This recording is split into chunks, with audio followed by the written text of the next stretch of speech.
បកសឹកសៀវឆ្លងកាត់ដុំព្រៃខៀវស្រងាត់ទឹកដីតាកែស្រស់បោះភូផងក្រៃ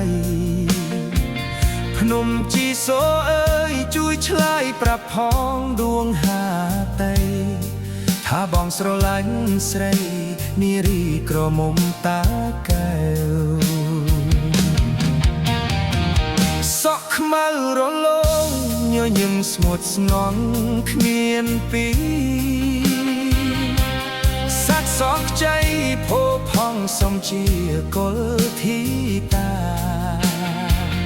ចោះពីលើផ្ទះស្លៀកសំពត់ហូផា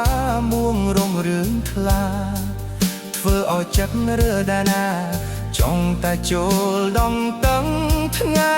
នេះអោក្រមុំតាកែងអើយស្រស់ស្រីគៀនភ័ក្របងសុំស្នេហ៍ស្និទ្ធ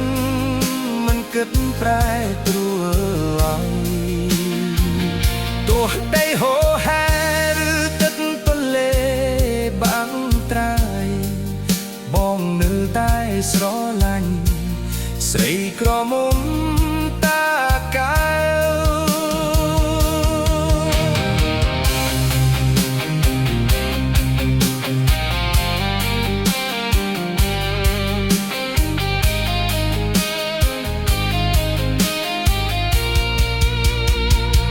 ទូកងបន្តែស្លើបដី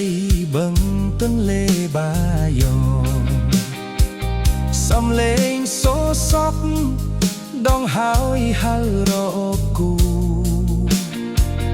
សន្យាស្មោះស្ម័គ្រក្រោមលបណោតខ្ពស់គូ